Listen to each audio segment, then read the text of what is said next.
श्री गुरुवे नमः। श्री गिरिजादेव्यै नमः। नमः पूर्वेभ्यो पूर्वजेभ्यो ऋषिभ्यश्च।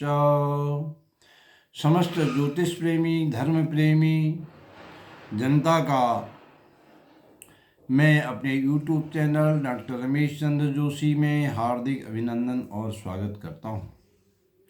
धर्म प्रेमी सज्जनों, हमारे इस वर्ष के अभियान गृहे गृहे ज्योतिषम जने जने ज्योतिषम मैं आज आपको ले चलता हूँ पंचांग परिचय भाग 3। पंचांग परिचय देने का तात्पर्य यहाँ यह है, उद्देश्य यह है कि प्रत्येक सनातनी को पंचांग देखना आ जाए। ये हमारा उद्देश्य है, ऐसी हमारी भावना है। विगत वीडियो में, पिछले वीडियो में मैंने आपको बताया था श्री तारा प्रसाद दिव्य पंचांग। श्री तारा प्रसाद दिव्य पंचांग, ये श्री तारा प्रसाद दिव्य पंचांग है।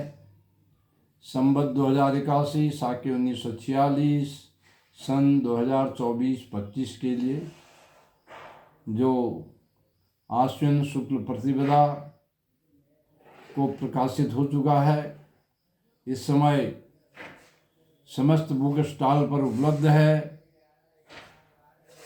इसके पृष्ठ संख्या 10 तक का हमने कल बता दिया था। अब हम पृष्ठ संख्या 11 में आपको बताना चाह रहे हैं। ये पृष्ठ संख्या 11 में हमने दिया है संवत 2081, साके 1946 के मुख्य व्रत एवं पर्व।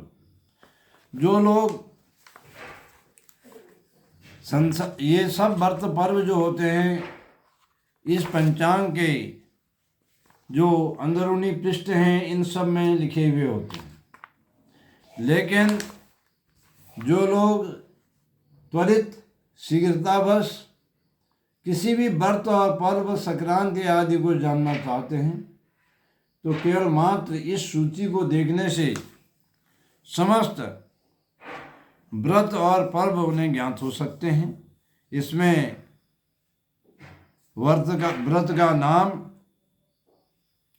और उसका तारीख ये दिया गया है।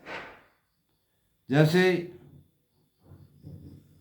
श्री नरसिंह जयंती, श्री नरसिंह जयंती 21 मई 2024।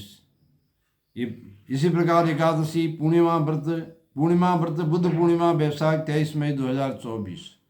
इस प्रकार सब व्रतों का, और इसमें पूरे वर्ष में हमने 21 व्रत और पर्व इसमें लिए हैं। ये हमारा कूर्मांचल ज्योतिष जगत के आंगन में एक अभिनव प्रयास है।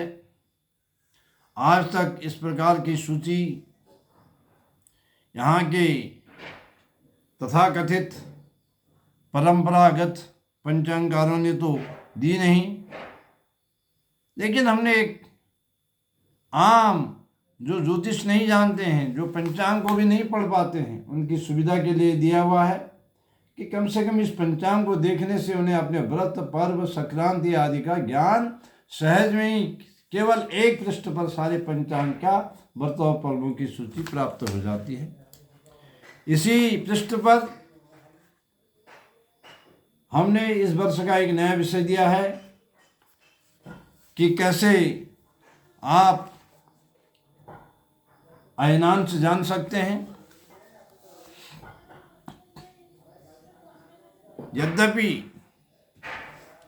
विगत 100 वर्षों से भी प्रकाशित होने वाले यहाँ के पंचांगकारों ने अभी ये स्पष्ट उल्लेख नहीं किया है अपने पंचांगों में कि उनका जो पंचांग है वो अभी कौन से अयनांश पर परिगणित हो रहा है। जब अयनांश ही ज्ञात नहीं होगा तो कैसे कुंडलियाँ बनेंगी, कैसे सायन संक्रांति निकलेंगी, कैसे सूर्य स्पष्ट होगा, और कैसे प्रतिदिन का सूर्योदय और सूर्यास्त निकालेंगे, क्योंकि बिना अयनांश के सूर्योदय सूर्यास्त नहीं निकलते। इसमें प्रतिवर्ष कुछ न कुछ सूर्योदय में अंतर आ जाता है। ये किसके कारण आता है? अयनांश के कारण। तो आपके अयनांश के बारे में मैं आपको विस्तार से बताऊंगा आगे कभी। अभी मैंने यहाँ पर अपने जिज्ञासु पाठकों के लिए बता दिया है कि आप प्रतिदिन का अयनांश कैसे जान सकते हैं। स्थान यहाँ पर खाली था, इसलिए हमने उस नए विषय को यहाँ पर डाला। उसके बाद पृष्ठ संख्या 12, श्री तारा प्रसाद दिव्य पंचांग की पृष्ठ संख्या 12 है। देख रहे हैं मेरे अंगुली का यहाँ निशान आप देख रहे होंगे। इसमें दशाधिकारियों का संवत्सरावली भी इसको हम बोलते हैं। इसमें सृष्टि से लेके कलयुग तक के गत और भोग्य वर्षों का विवरण दिया रहता है और वर्तमान संवत्सर का कितना समय मध्यम मेषार्क के समय व्यतीत हो गया है, यह भी इसमें उल्लेख रहता है। यद्यपि अधिकांश पुरोहित जन और ज्योतिर्विद संवत्सर के भुक्त और भोग्य मासादि से आज के समय में भी अनभिज्ञ ही हैं, और कोई कोई लोग जानते हैं, जो प्रबुद्ध लोग हैं, जो पढ़ाई करते हैं, पढ़ते हैं। इसमें यद्यपि हमसे पहले यहाँ प्रकाशित होने वाले आनंद भास्कर पंचांग में भी संवत्सर का श्लोकों में फल और हिंदी अर्थ सहित दिया रहता था। उसी परंपरा को आगे बढ़ाते हुए हमने यहाँ दिया, और कुर्मांचल के अन्य पंचांगों में तो ऐसा देखने को अब मिल रहा है। उन्हें अनुसरण करना ही पड़ रहा है और करना ही चाहिए, क्योंकि ये संवत्सरावली जो हमारे पुरोहित वर्ग हैं संवत्सर प्रतिपदा के पहले दिन सुनाते हैं अपने यजमानों को, और इस संवत्सरावली सुनने का जो फल है अपने पूज्य पुरोहित आचार्य जी के श्रीमुख से, उसका फल बताया गया है गंगा स्नान के फल के समान। इसलिए इस संवत्सरावली को प्रत्येक हमारे यजमान बंधुओं से, ज्योतिष प्रेमियों से, धर्म प्रेमियों से अनुरोध है कि अपने आचार्य जी के कुल पुरोहित जी के श्रीमुख से इसका श्रवण संवत्सर प्रतिपदा के दिन या उसके बाद अवश्य ही करें। और इसी में हमने दिया है विश्वत संक्रांति, सफल विश्वत संक्रांति चक्र, जिसमें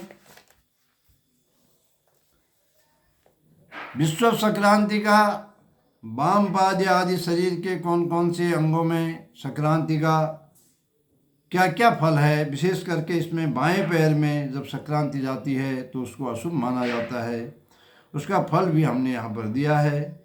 उसके बाद वाम पाद दोष में क्या करना चाहिए ये भी दिया है, और उसके बाद दिया है हमने इसी पृष्ठ संख्या 12 में चंद्रबल अशुद्धि, जिसे कुर्मांचली भाषा में अपेट कहते हैं और समस्त देश में से चंद्रबल अशुद्धि कहते हैं। उत्तराखंड ज्योतिष के इतिहास में इसका बड़ा महत्व है। विश्व संक्रांति और संवत्सर प्रतिपदा के दिन चंद्र अशुद्ध होने पर जातकों के लिए इसे बहुत अच्छा नहीं माना जाता है, इसलिए इसका भी क्या उपाय करना चाहिए। जिन जातकों को चंद्रबल अशुद्ध हो, विशेष करके विश्व संक्रांति में चंद्रबल अशुद्ध हो, उन्हें क्या उपाय करना चाहिए, इसका विवरण भी हमने यहाँ पर बहुत ही स्पष्ट शब्दों में लिखा है। उसके पश्चात हमारा जो अगला पृष्ठ है पृष्ठ संख्या 13। इस पृष्ठ संख्या 13 में हम देते हैं बाईं तरफ श्री भैरव भवानी संवाद।